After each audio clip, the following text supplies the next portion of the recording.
Hey guys, this is HD, and I'm here joined with Husky Starcraft, and we're going to be casting a game in the finals in the Triple Strike Team Cup, which was hosted on TL.net.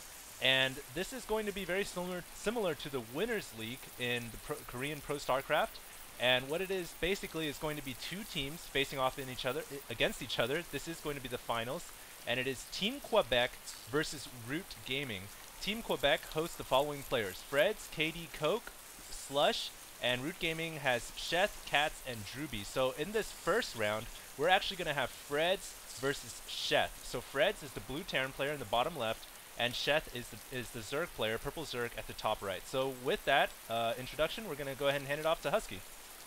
Hey, what's going on, guys? And yeah, he pretty much summarized everything. It is going to be a Terran versus Zerg, of course. And I just want to mention on this map, which I know for a fact HD has talked about this in a lot of your videos, the rush distance on this map. Do you think that's going to play a role here on this map? Because you've talked about that on your channel before.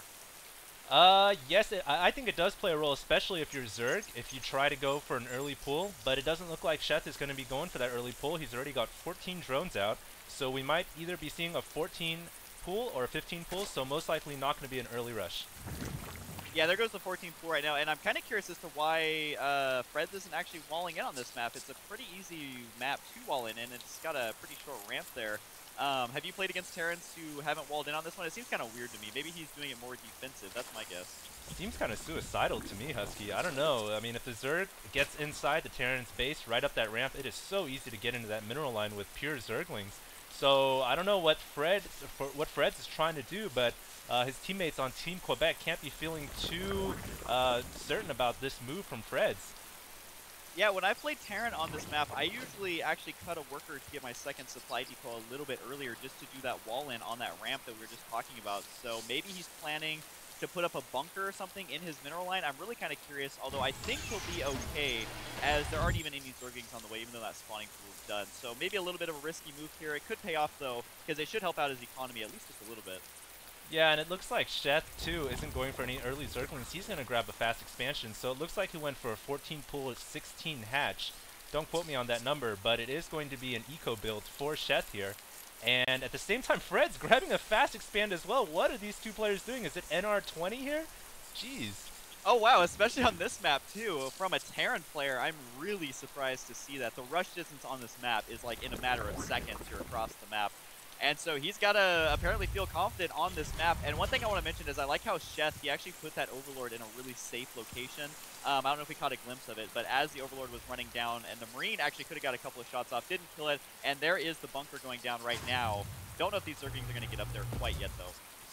Yeah, I've just got to say one thing right now. If Sheth had decided to go for a 7 pool or any pool before 10, I'm pretty sure he would have won this game already. Just a quick little, strategy tip if you play on this map. But look at this, the Zerglings trying to run in. They are facing off against a bunker, and surprisingly, even though we're playing on Steps of War, it is going to be aiming for a longer game.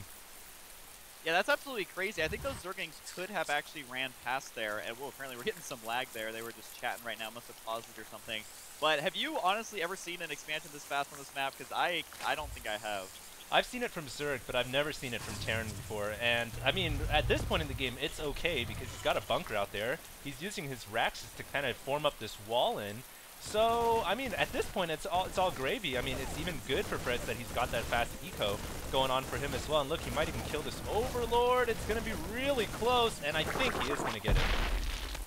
Yep, he did finally get that Overlord. The one I was saying was well placed. He tried to catch a glimpse over there. I'm actually going to see exactly what the Zerg player saw, if you can just show him what Sheth, or yeah, what the Zerg player saw. He actually didn't scout most of the base right there, so he really didn't get any good intel there. It probably would have served him better to scout that expansion, because that's actually where the barracks, the other 2 additional barracks, are going down right now. But of course, there's no way for him to know that, as this building placement alone is pretty unconventional. Whoa, whoa, whoa. We have 5 Raxes going up here. I mean, sorry to interrupt, but we haven't seen any reactors going down. But I'm just saying, if we see 5 reactors go down, that's the equivalent of 10 Raxes, 2 orbital commands throwing down mules constantly. We might see a fast, heavy Marine push here.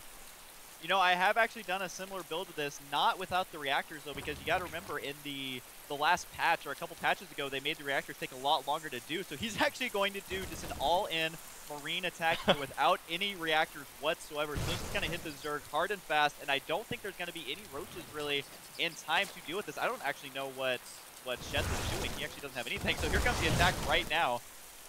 And yeah, I think Fredz is probably going to take it away. There's not much else here to defend at all except the Spine Crawler, some drones, a pair of Queens, but I'm pretty sure this many Marines is going to be able to handle this just fine and to be able to do a lot of economic damage. And one thing I've got to say that Sheth kind of messed up on is he did not see all these barracks going up. Like you said, Husky, his Overlord tried to scout in there, but it failed miserably and died, and so Sheth was playing in the dark, and this huge 5 racks push kind of caught him off guard.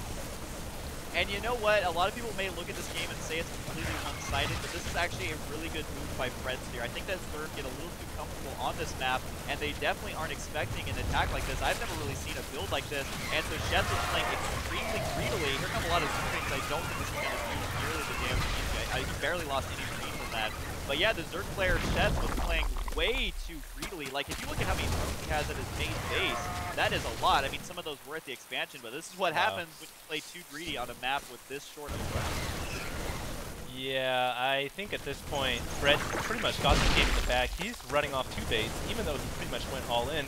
He's crushed one of the expansions already for Sheth, and so Sheth calls out GG, and of course this is going to be Winners League format, so the next player for Root Gaming is going to be going up, and I believe that is going to be Drewby, and Fredz, of course, is going to stay for game number 2. So game number 2 and 3 will be on my channel, and games 4, 5, and 6, and 7 will be up on Huskies if we end up going all the way to a best of 7. All right, so let's go ahead and go. I love how there's just like a chain of Marines running out across, so we'll see if we see any crazy builds in game number 2. Let's do it.